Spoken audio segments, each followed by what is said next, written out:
Welcome to the AA Podcast, our little corner of the web where we are not afraid to discuss tough questions like, when did nutrition, health, movement, and stress management become alternative medicine? Where we embrace challenges in all aspects of life to become healthier and stronger versions of ourselves. And where food and movement are the best kinds of medicine, and cooking meals at home is a revolutionary act. Hello, and welcome back to another episode of the AA Podcast. This is Ashley Olson. And I'm Andrea Green. We are continuing our series on cognitive health. This is episode 4? 4. And I think we have rounded 4 it up. of 72. No. We probably could do this. We probably could. No, we are going to wrap this up in 5, which I think is pretty solid. So you say. Yes, surprise. Mm-hmm. But nope, we're excited to keep talking about this. And if you have not, please go back and listen to our first 3 episodes on this. Yes. Been quite insightful and very helpful. Today's I'm very excited about as well. So before we get into that, though, we are going to do our weekly Bible verse, and mine is coming from Psalm 26:2, which says, "Prove me, O Lord, and try me. Test my heart and my mind. For your steadfast love is before my eyes, and I walk in your faithfulness." Awesome. And for once, I have the super long one. Usually my attention span keeps it short for me. But since I've been taking my cognitive enhancers, so 2 Corinthians 12:9, but he said to me, "My grace is sufficient for you, for my power is made perfect in weakness. Therefore, I will boast all the more gladly of my weaknesses, so that the power of Christ may rest upon me." Love it. Well, Andrea, I think we would be remiss if this episode was not in our lineup based on what we are all about and what we are trying to help not only improve ourselves, but those that are listening with. So today's episode, we are talking all about lifestyle and dietary interventions that we can do to help improve and hopefully stave off any cognitive health issues in the future. And where would you like to start today? Well, I think I've got some lifestyle things here, and these don't fit nicely into like an outlined form. They're just kind of their own bullet points. So I think we'll just start with some generalized lifestyle interventions and things that we can do that are kind of standalone topics. So the first one I wanted to talk about was just increasing cognitive reserve when you're young. Now, for some of us, we are no longer young, so this still applies. What would you say is young? Well, I would say like 20s, 30s. Although young is getting older all the time in my mind. A 40-year-old seems pretty young to me these days. But I just want to say, like, in your 20s and 30s, like, really make it a point of learning everything you can. Like, jog that brain. Make sure that it is. Don't get into ruts and habits. And not to say that certain habits aren't great. They are, but change things up. So, and I also want to say that, yes, I did mention, in your youth, make sure that you do this, but also we see benefits no matter when this has started. That's like saying, build your musculature when you're young. Yes, we preach that all the time. However, if you want to start lifting, if you want to start moving some heavy weight around in your 60s or 70s, that's absolutely going to benefit you. So I want to put that same disclaimer out, start now, just start now. Increasing the neural connections, those neuronal connections that you're making. You want to change things up. So read, learn, do puzzles. I had Sudoku or Sodoku. I don't know. Sudoku. Yeah, I never got into that. But some My people love dad it. loves it. I think Yeah. he still loves it. My grandma Peck always did crossword puzzles, Yeah. Yeah, things like that. I think that kind of stuff is really great. Mhm. I prefer to kind of settle down with a blanket and a nice study to go through. So whatever your jam is, just keep learning. Also, one of the big ones that will create some really robust neuronal connections is learning of languages. Oh, Um, yeah. which is, you've probably heard it said that it's so much easier to learn a language when you're young, and that's true, like really young, like adolescence or below. Um, and we start to lose that ability to learn languages. So really exercising your brain, go learn some conversational Spanish. I'm planning on, as soon as I can fit it into my life, I'm really wanting to take like a medical Spanish class because Ooh, yeah. yeah, I have the occasion to use something like that fairly frequently, and so yeah, I think languages are a great way to just keep those connections plastic. We want them to be able to move and flow. Mhm. Now, I think a lot of people get kind of stuck when they're talking about reading and those kinds of inputs. I think a lot of people get stuck in the fiction world. A lot of people don't do much nonfiction reading, but I would say, it's great to get lost in some fiction, right? That's Yeah. that's wonderful, but I have such a also hard time with this. yeah, also add some nonfiction into the mix because, and it doesn't necessarily have to be like a self-help book or something like that, but just make it like read a biography of Oh, someone yeah. interesting. Mhm. Read something about something that you're interested in.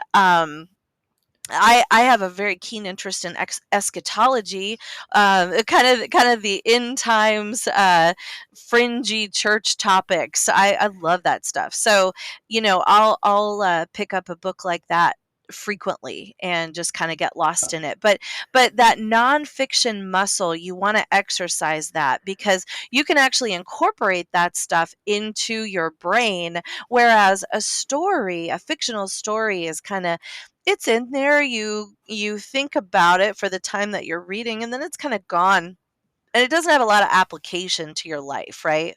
It's sort of a transient, visitor in your brain. Mhm. Yeah. The next thing I wanted to talk about was how important it is to change up routine, and interestingly, I always bring this up if I'm helping a patient to give up habits, particularly nicotine. This is a really, really difficult habit to give up for folks. And so one thing that I'll have them do, I just tell them change everything. Change everything. You want to keep your brain on its toes. So I want you to drive a different way to work. I want you to sleep on the other side of the bed. I want you to change sinks. If you've got a Jack and Jill sink in your house, brush your teeth at the opposite sink.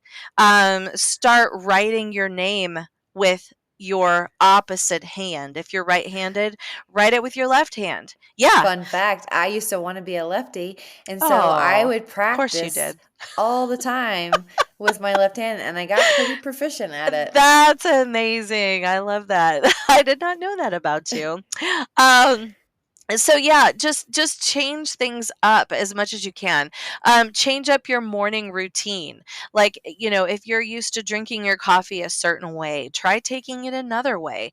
If you're used to cooking certain foods, cook different foods. Like, do everything differently. And what this will do, is, if you've got two cars, trade cars with your partner. Drive a different car. Like, all of these differences, they force your brain to be in the moment. And when and in terms of neuroplasticity, yeah, it's creating new connections. It's Yeah. forcing it to think and create new connections. Now, yeah, go ahead. Well, I was gonna say, so with doing that, fully expect it to be hard. Mhm. Yeah, So, no, you're like, gonna have to be present. yeah, you're gonna have to, like, really work at these things, and this is for any type of habit or any type of change that you want. The Mhm. first day, first week, first months, they're going to be very challenging. Yeah, absolutely. And I also wanted to mention travel. Now, I'm not a big traveler. I'm a homebody. I love to be at home. Like this is my favorite place in the whole entire world is just to be here at home. But no one typifies the importance of travel more than my in-laws. Shout out to Barry and Maggie Stoffer. They are the most well-traveled people I have ever met in my life, and they're in their 80s and they are sharp, sharp. And so, yeah, I think travel and experiencing different things, Yeah. that has a lot to do with it. I have a client specifically, if you're listening, Jennifer, hello, that travels all the time. Like she's Mm. already booked Oh, basically Jen! through, Yes, yeah, yes, yes, yes. Hi, Jen. she's already booked into 2025. Like Wow. she has Yeah. every month there's something that she's doing either locally Mm. or somewhere else. But yeah, it's like it's sparking new interest, is Mm-hmm. keeping, like you said, those neurological connections Yep, alive. yep, keeping them fluid. Now the next thing that I want to talk, actually, let's bring up sleep. Okay. We've done a couple episodes on sleep in the past. In fact, I just gave a corporate seminar on sleep. It is so important, you guys. I cannot underline this hard enough. Yeah. You've got to sleep. In fact, one talking point from my talk that I gave is the fact that sleep has a U-shaped curve associated with its benefits. So we want to make sure that we're getting at least 7 hours a night. And then we want to make sure that we're not getting any more than 9. Quit yawning, Ashley I'm Olsen. sorry. It is 3:30 in the afternoon and I am done. I, I know. Okay, we got to work on you. You need a consult, girl.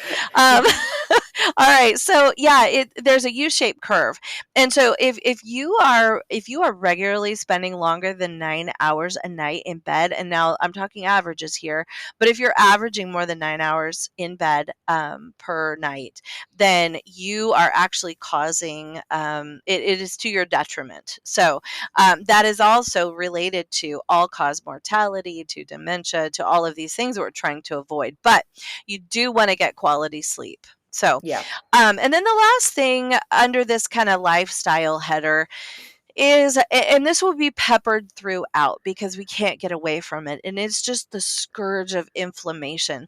In fact, I think it's a Chinese medicine proverb that says, inflammation is the root of all disease. Hmm. And that is so true. Like you can't have a healthy organism in the midst of an inflammatory pool. You just can't. And Hmm. so combating inflammation goes to diet, goes to movement, goes to stress reduction, goes to sleep, goes to weight, goes to alcohol consumption, or other detrimental things that we take into our bodies. So yeah, anything that we can do to reduce inflammation. And I'm going to mention a few of those things here as we talk about diet, because diet is one of those things, boy, we can't stop eating. And so, but you've got to maximize and optimize the nutritional value of the inputs that you feed to your body. So yeah, anything you wanted to add about lifestyle? I know I we're mean, we're gonna gonna get dive into it. into Yeah. your stuff here. Do you want to put it in here? You want to talk about movement?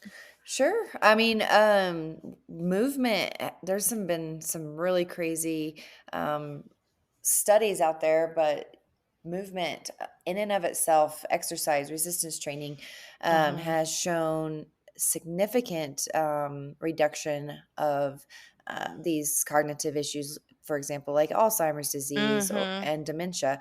Um, Putting on more lean muscle has Mm. the Yeah. benefits of staving off these diseases as well. Do you want me to go into some of my facts that I've already? Yeah, please, please. Yeah, I so took a look at these and they're incredible. yeah, I found these so um, awesome. But so on average, higher lean muscle mass was associated with modest but Statistically. statistically robust.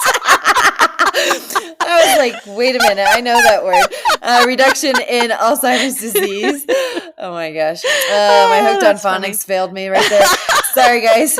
And also, those who moved more scored Mm. better on memory and thinking tests, which Uh-huh. I think is Yeah. fascinating. Mhm. And increases in physical activity were associated with 31% lower risk of dementia.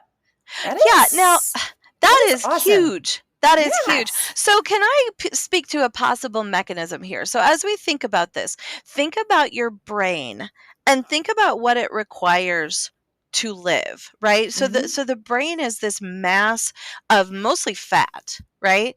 Yep. Um, the rest of us has a lot of water, but the brain has a ton of fat, and it's sort of sequestered off from the rest of the body by this really thick layer. It's a tri-layered membrane called the blood-brain barrier, and it's sequestered off because it's so important that it not be affected by a lot of the things that affect the rest of the body, right? Because the Mm-hmm. brain has to remain pristine and apart.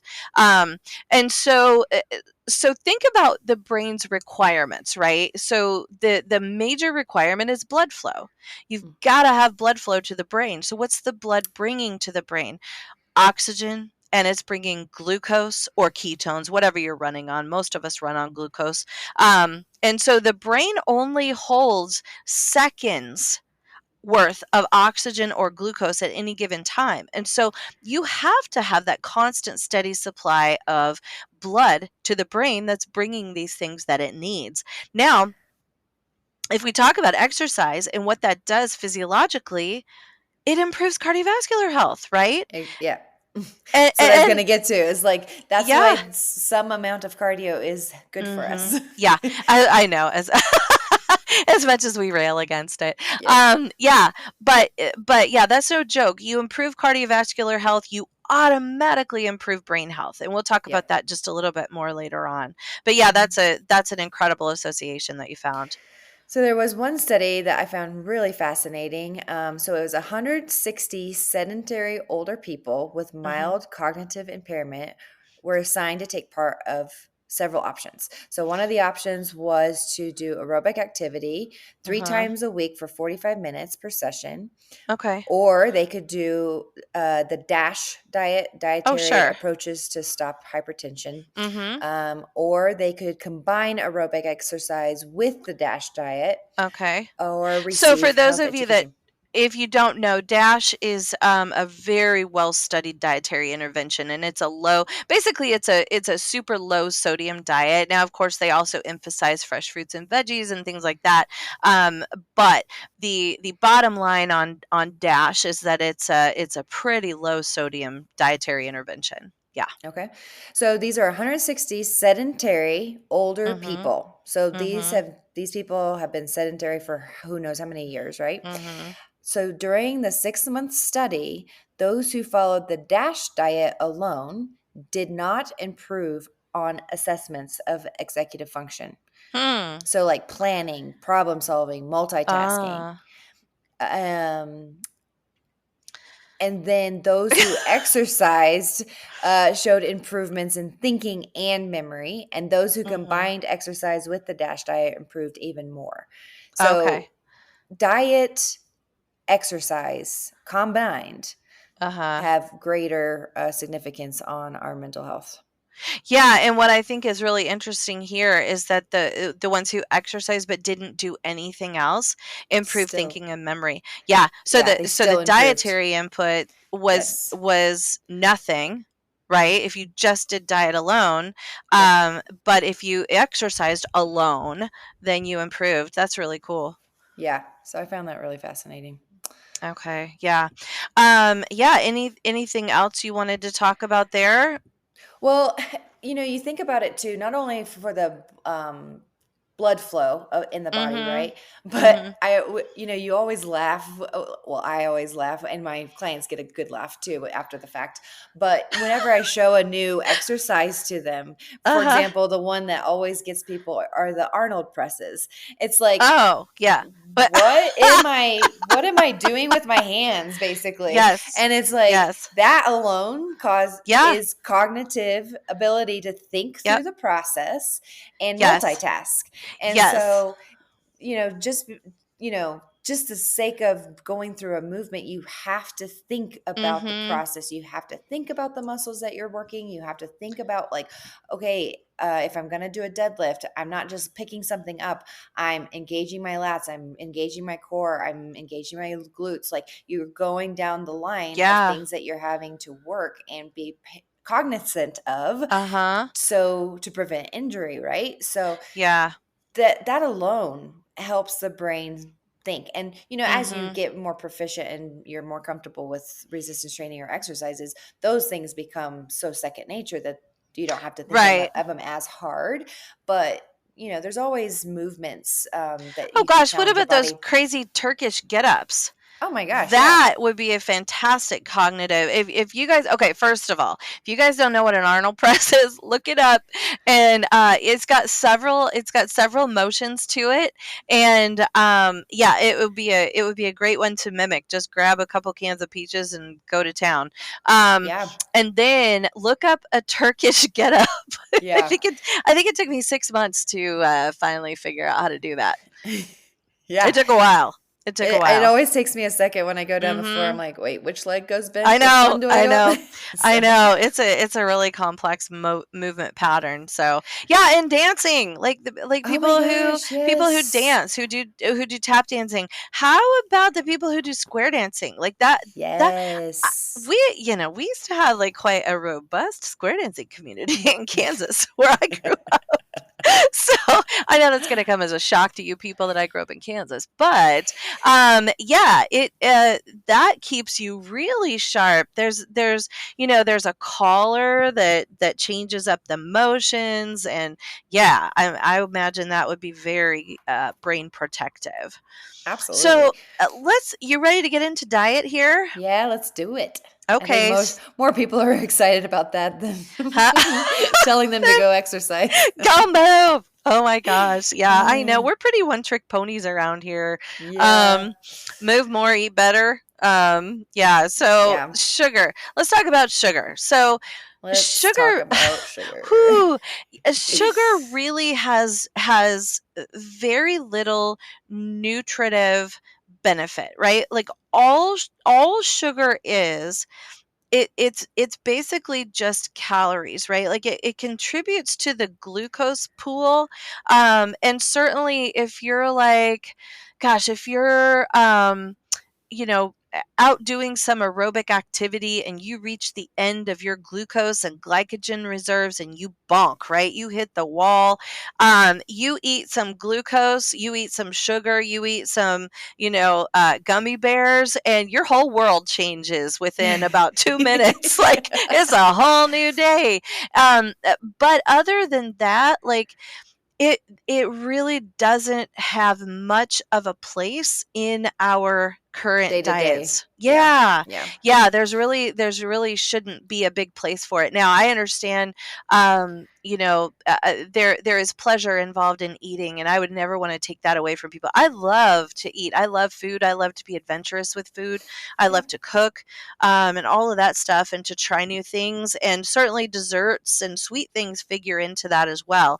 But we just want to make sure that that's not like a huge part of what we're doing, and that we keep the sugar content as low as possible because it's inflammatory. So I'm going to be a devil's advocate here. Let's have it. Well, what about all the sugar that's in fruits?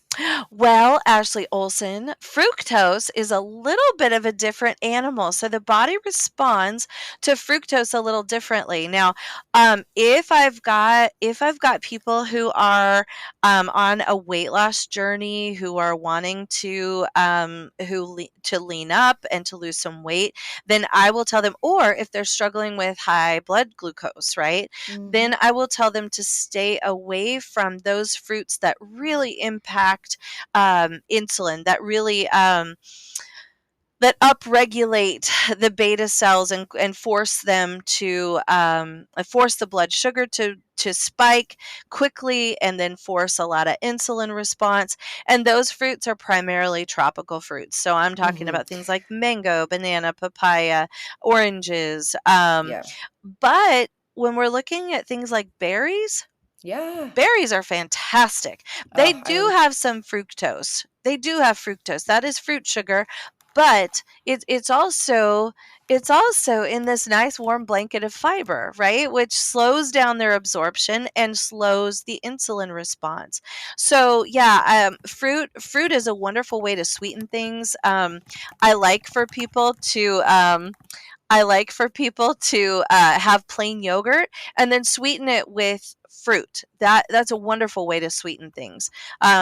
So yeah, I like people to use that fruit sugar in a positive way rather than getting dessert yogurt that they try to feed us. These commercial yogurt companies, oh my oh my goodness, gosh. they add so Yeah. much crap in there. Yeah, it's ridiculous. But fruit is a wonderful thing. In fact, I grow a ton of fruit here at my house, just because it's so much fun to try. All the different kinds of berries, and they're so good for you. And you can freeze them and eat them throughout the winter. So that's a big plug for more gardens. Well, also too, just for calorie sake, like you can eat so Yeah. much for very, Yeah. very little, and you're getting, like you said, great fiber. Yeah. Absolutely. Hmm. Absolutely. That's So let's see. Oh, I So also fruit wanted to. is good. Fruit is Just good. Yes, yes, yes, yes, yes, yes, I see a yes. lot of. I mean, on my TikToks, Mm, I see a lot of yeah. bashing of fruit, and there is a Yeah. time and place, and there is knowledge, like you just shared. Certainly, and you know what? If you oh gosh, this is a can of worms, but sometimes I will start people on like a ketogenic diet for a short period of time to jumpstart some things therapeutically. Like if I'm trying to get something done therapeutically, I may start somebody on a ketogenic diet.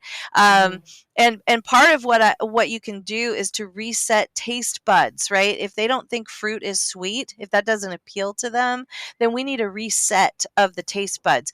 And there's really no better way to do that than a high fat, high protein diet for a short term period of time. Hmm. Anyway, we're probably going to get comments on that, but I wanted to talk about A1C here for a minute. Yes. So everybody knows about the A1C. I would imagine now it's pretty well steeped in our culture, that when you go to the doctor annually for your lab work, they'll run an A1C. We used to do a fasting blood sugar. I do both on my patients. I want to know what that snapshot looks like, but I also want to see what's the A1C. So hemoglobin A1C is a lab value that it actually measures the number of glucose, the number of sugar molecules that have attached themselves to red blood cells. Okay. So, red blood cells, they look like big floppy frisbees. They actually become studded with sugar over time. So, a red blood cell will only last 120 days in the body. And so, the degree to which those red blood cells are studded, that gives you an A1C number. The Okay. higher your A1C, the higher your blood sugar is over the last 3 to 4 months. Okay. So if you have a really high A1C, I know that your average blood glucose was high. If you Okay. have a low A1C, I know that your average was low. So, I like for my patients, and this is, boy, if you are in primary care at all, this is going to seem unheard of to you, but I like my patients to be 5.3 or below. And that's a pretty low number. That's a pretty low number. But what it's been found that anything of 5.3 or above is related to the risk of developing dementia. And so it is neuroprotective to have your A1C down 5.3 or below. And here's the problem with circulating amounts of blood sugar. it causes micro fissures in your vasculature. This is how diabetes kills people. This is how it makes you go blind. This is how it causes kidney damage. It causes this is how it causes diabetic neuropathy, right? People walking around in horrible pain in their extremities because of diabetes. So poor circulation. This is all because of damage to the vasculature done by sustained high levels of blood sugar. So we want to keep that down over time. So that's my rant on sugar. So, how often should somebody get their A1Cs checked? I check them about once a quarter, unless people are dialed in. If they're super dialed in and everything looks great, I will generally check every 6 months to a year. Okay. Yeah. And then the next thing, fats. Okay, the brain is 70% fat. So we can't survive without fat. So this idea of being fat phobic, like, we got to in the 70s when we started Yeah. eating low fat, boy, Mhm. oh, that was a killer. That was just a killer. So we need fat. We need good fats. We Yeah. don't need these. We don't need these Frankenstein fats that are, these vegetable oils. These.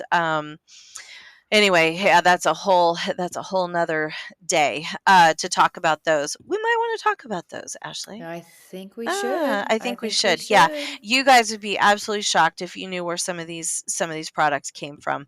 Mm. Um, Oh my gosh. but yeah, so good fats are irreplaceable in the diet. In fact, there are things called essential fatty acids, Mhm.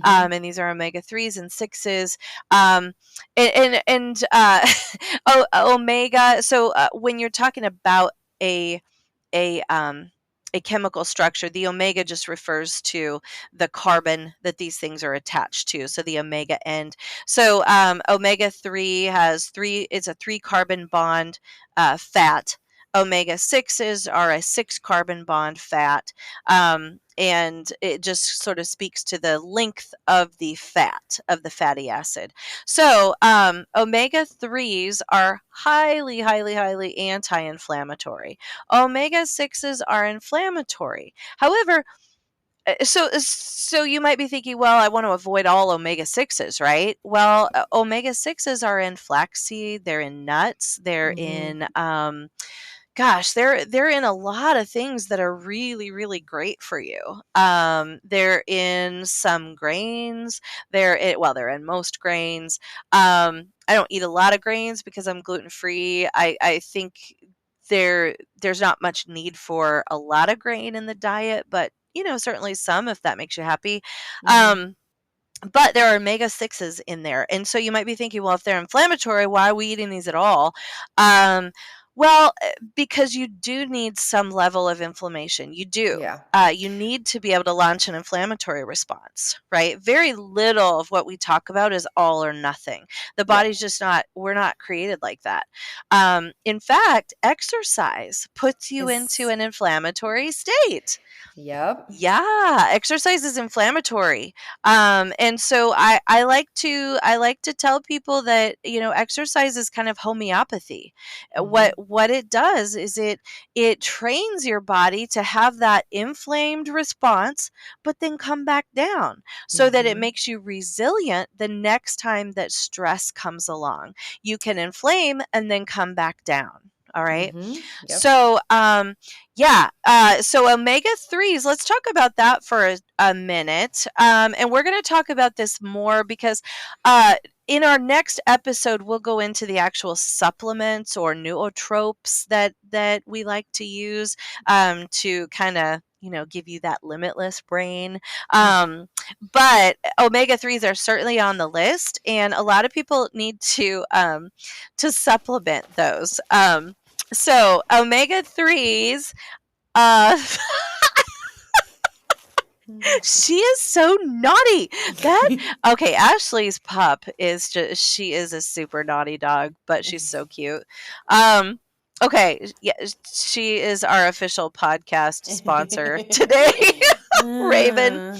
Uh, But yeah, so anyway, the omega 3s, these consist of EPA and DHA. All right. And these are, let's see, they are, yeah, you know what? I misspoke. I'm sorry. Something's coming back to me from organic chemistry. The icosapentaenoic acid, I think, is EPA and d, d, anyway, it's like 10 and 11 carbons long, which the omega 3 and 6s, it actually speaks to where something else is positioned within that carbon chain. So please, I misspoke on that. So any of you who are organic buffs, forgive me. Yeah, anyway, just misspoke there. But yeah, these omega 3s are the anti inflammatory fats, and they can be found primarily in things like oily fishes. Salmon, mackerel, sardines, herring. I know, don't make the face. Sardines. This is a really hard sell for me in clinic. Like people just don't want to eat sardines, but I'll anyway, do the I'm working on salmon it. and tuna. Like, Yeah. I don't know Yeah, about them. I albacore think I'll do. tuna, that's a good one Yeah, too. yeah. But a lot of the time, in order to really, really boost your omega 3s, it would be great if we could all afford to eat salmon every day. Actually, it would be great if the salmon weren't contaminated with mercury, Mhm. and we could all afford to eat salmon every day. But yeah, salmon is super, super pricey, especially getting the wild caught, and that's what people ought to be eating. So I supplement omega 3s in the form of fish oil, and again, we'll talk about that in episode 5, and we'll talk about specific numbers of grams. We'll spill the tea in detail on that episode. So, And we um, might talk about your favorite desert island food. oh, you best believe. Best believe we can talk about that. Yeah. And so if any of you all want to eat some liver, that is always in style. Liver contains a lot of fat, and it's a lot of good fat. It contains iron, and you can't get oxygen to your brain without iron. So So if you're very important. local, little local shout out to our new-ish local butcher here in Evergreen. They Oh, do, I think it's called the Iron something, but like an it's a ground beef that they've added mm, all of the liver organ and meats. organ meats Mm-hmm. in, and we've cooked it up, and it tastes totally fine. Good So for you. yeah, Yes. if you're super scared, then just do like half a pound with like 2 pounds of Yeah. regular whatever. Yeah, absolutely. And in case you don't know, you guys, you can put liver in a food processor. That is totally legal. You just put it in the food processor, you whir it up, and then you put it into your, pound or 2 pounds of ground beef and make Hmm. taco meat out of it. I've Spice it seen, really heavily. yeah, I've seen a girl that I follow. She'll do the blending up in the Mm-hmm. Ninja or whatever, and then she'll put it into ice cubes to freeze, Oh, yeah. and then Mm-hmm. take out just a cube Yep. and put it into taco meat. And Yeah, that's a great idea. And I actually have little cubes of grass-fed liver, like grass-fed calf liver, and I have them in my freezer. And then I just swallow them down raw, like capsules in the morning.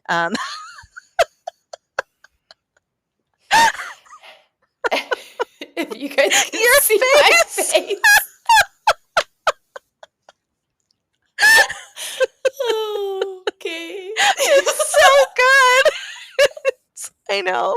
It's a little gross. I don't think about it too much. I just, down the Oh. hatch.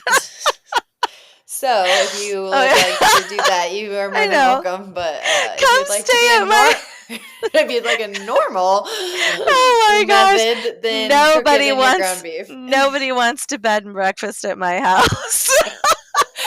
I know. I was there in January, and I was like, "What Oh is my she feeding gosh. me?" what what is on this plate?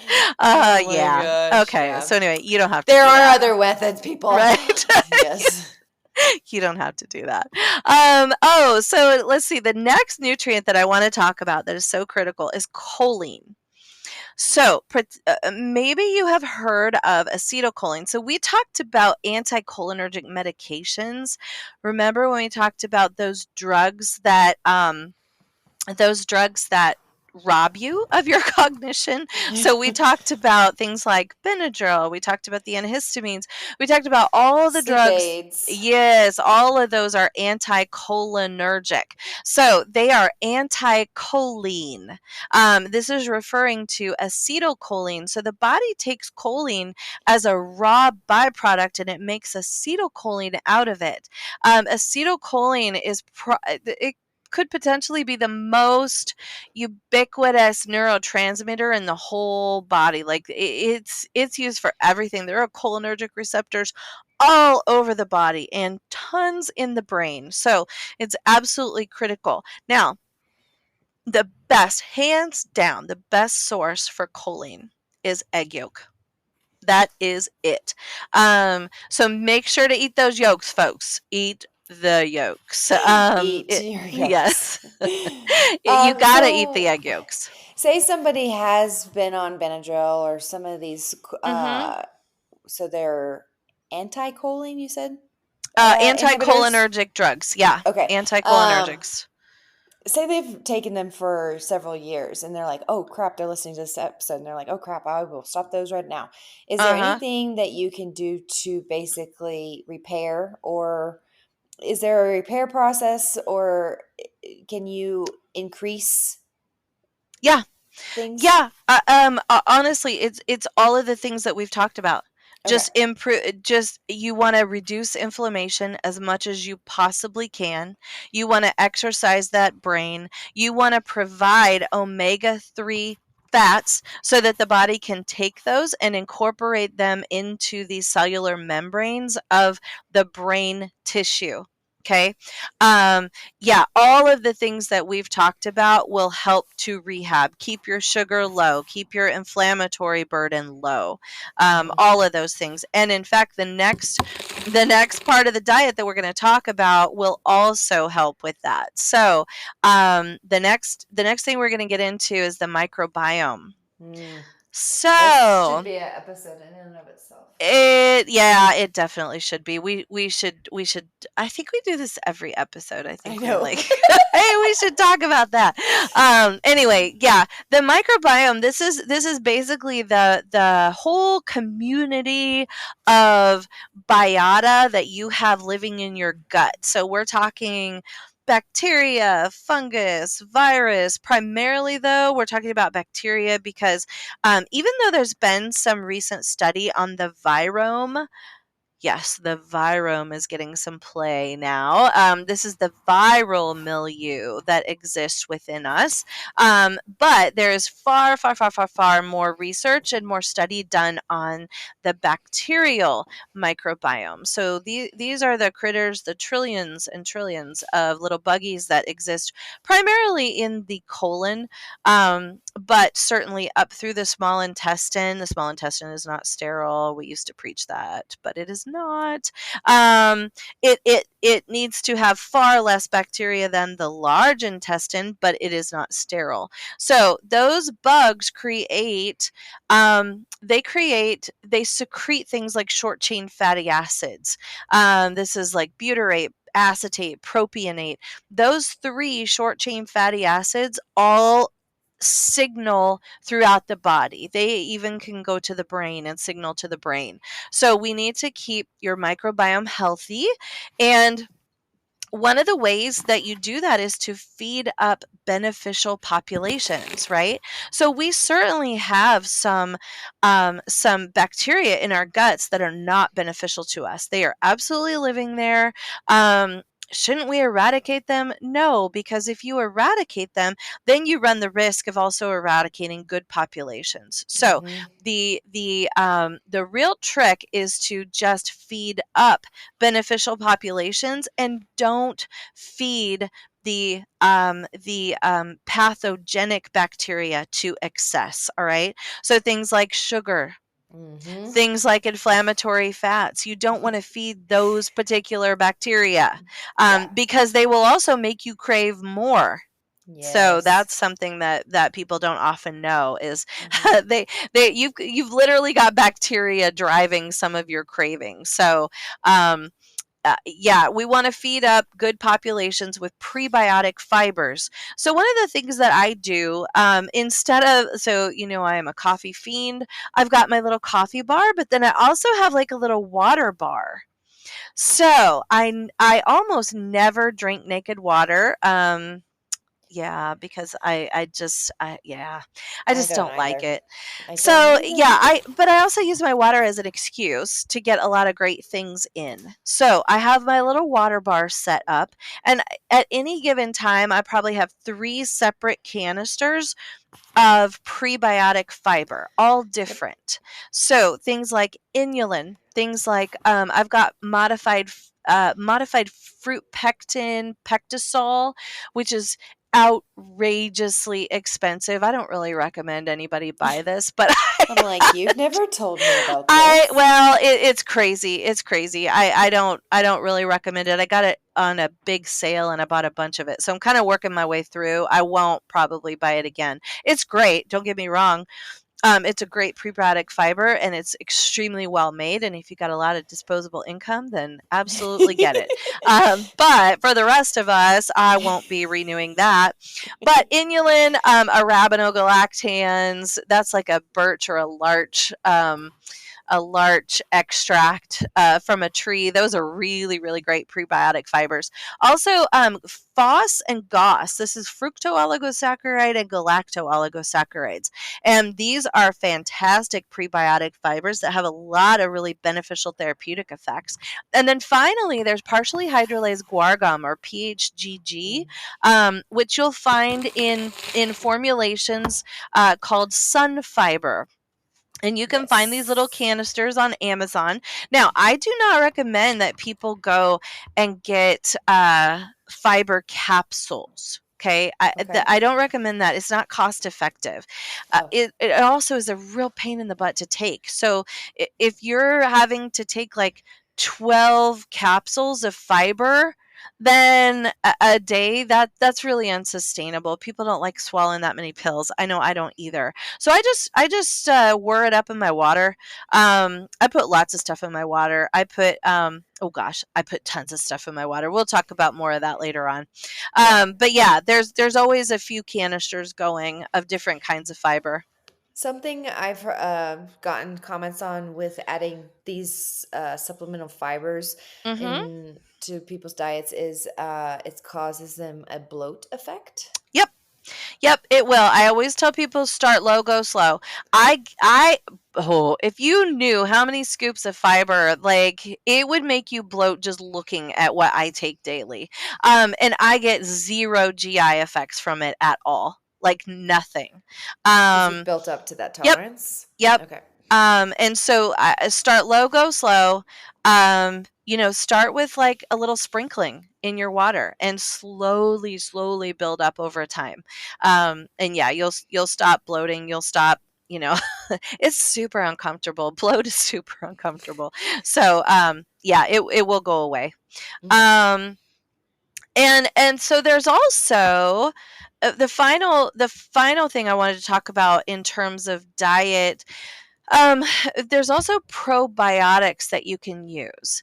Um, and primarily what we're talking about is reducing inflammatory burden. Because again, guys, remember, it's all about reducing inflammation. That's what so many of our interventions target are just these various pathways of inflammation. So probiotic bacteria, again, with the short chain fatty acids that they produce, they can help to quell inflammation. So, strains like Lactobacillus acidophilus, this is a strain that's going to be found in pretty much any kind of yogurt that you would care to eat. Bifidobacterium lactis, Bifidobacterium longum, Bifidobacterium breve. So all the Bifido strains are going to be really good. All the Lactobacillus strains are going to be really good. and also be anti-inflammatory. And then, my favorite yogurt is Nancy's. That is, I need to meet Nancy someday. I have I recommended so know. many people eat I'm her like, stuff. Yeah. and if you have a Sprouts, I know, but not Sprouts, Natural Grocers.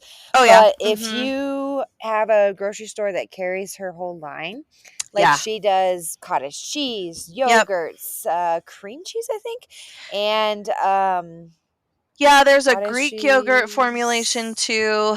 Okay. I think there's a Nancy's drink, like a kefir. Oh yeah, yeah, yeah. There's tons of stuff in her line, but a lot in her. I don't even know if Nancy's a real lady, but anyway, we, we recommend her stuff a lot. So the reason that I got so hooked on Nancy's is because it's got a really unique strain of bacteria. I can't even remember what it is, but it's well studied, and Hmm. it's not in regular yogurts. It's just in her stuff. And Okay. so anyway, it might even be Lactobacillus rhamnosus GG. That might be what she's using. What are you laughing at, Ashley? You. Okay, so anyway, I think that is the strain that she uses.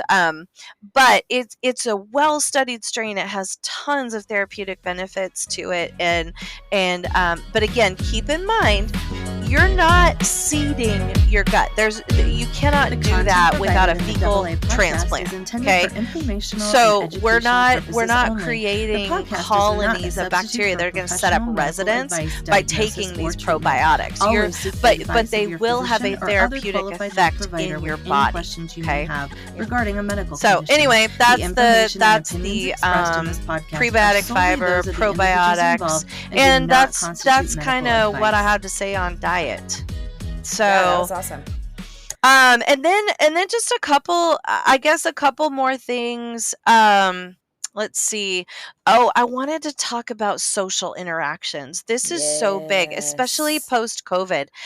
We all got so separate. We were doing things within the confines of our homes. I can't imagine what this process was like for people who live by themselves, and only had themselves to knock around the house with, right? Like, I can't imagine living through the lockdowns with nobody there. Like, Mm-hmm. it's horribly detrimental to people. We need those social interactions and connections. And in fact, there's a lot of research that shows correlations between loneliness and increasing risk of developing Alzheimer's disease. Makes Um, total sense. yeah, and then there is a reverse correlation where frequently participating in social events and activities is inversely correlated with developing Alzheimer's disease. So they found that participating in these events is protective. So at the end of the day, it is about the number and depth of your social connections that protects your brain. So go make a friend. I'm an introvert. I get Yeah, it. I was gonna Like, I, say. I spend time. I love spending time alone, and I need it, or I will commit felonies. I but I need to be around people, and I love people. I mean, I love people, but Yeah. for all you introverts, I think there's actually more of us introverts than there are extroverts. And And I so would it's say I used okay. to be a more of an extrovert, and I've definitely Mm, become more social introvert, I would say. yeah, Like, but yeah. yeah, that social aspect is so important. Yeah, it is. It is. And sometimes us introverts, like, our natural predisposition is when people ask us to do things or to go places, our natural inclination is to just say no. However, I would submit that make sure that you are getting enough social interaction. You want to feed those relationships. You want to both know and be known to other people. That's really, really key. It not only is it great for you and them, but it's protective to both of your brains, and it's protective to your health. So Yep. So And then go make some friends, people. so go make some friends. Yes, it is not enough to just listen to funny people on I podcasts. know. Yeah. So the final thing I wanted to talk about is blood flow. So again, the brain is dependent upon blood flow. Like, you can't you can't have a brain function without blood going to it. It's got to bring glucose, it's got to bring oxygen, it's got to bring, everything that blood has going for it. Got to get to the brain. Mhm. So anything that's causing an inhibition of that blood flow, anything that is causing problems there, like uncontrolled hypertension. Did you know? Did you know that hypertension is called the nurse curse? Did you know that?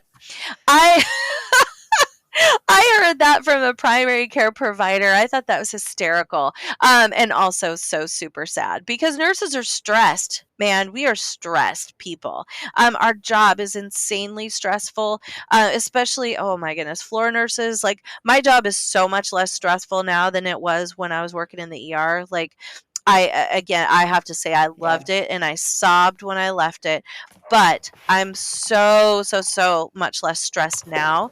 But yeah, nurses are under an insane amount of stress, and so hypertension is called the nurse curse. Because it's often left untreated. So I would implore you guys, find a way to measure your blood pressure at home. I think that's a really, really good thing to have. They make cuffs now that are really affordable. You could just get them on Amazon. They blow up. You could put them on your wrist. They will give you a pressure. Just start to keep track of these things over time and see where you are, because you may need to make some changes in order to bring it down. So, uncontrolled hypertension impairs blood flow to the brain. That's problematic. Also, plaque blockages, um, uncontrolled blood sugar. We talked about that.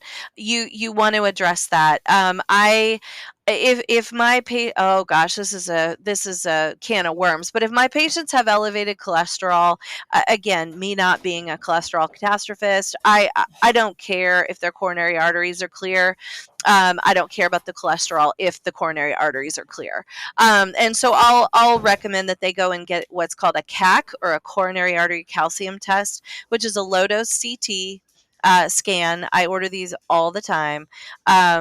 You just go in, you hop on the CT table, they do a CT of your chest, and they'll tell you if you have plaquing or buildup in those coronary arteries feeding your heart. And so if you've got things like that, then you need to talk to your provider and come up with a plan to address it. But it's those kinds of things. If you've got plaquing there, I guarantee you've got it elsewhere. And so it's probably impacting blood flow to the brain. So problematic. And Yes. that's all I got. Well, that was a solid hour of Oh that's all you man, got. So I thought that was going to be a short one. Yeah, I guess not. Oh man, no, that's really good information, and just goes to show you Mhm. the impact that diet, lifestyle, and exercise can have on our cognitive Absolutely. health. So, thanks so much for bringing all that information. Oh, And you too. The exercise stuff was gold.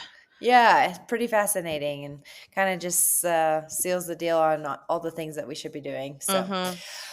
well, we are going to have one more episode potentially of cognitive health, which we'll bring to you next week. But we're going to dive into specific supplements that Andrea and I recommend for all of Mhm. these things, and some fun ones that we are experimenting with as well.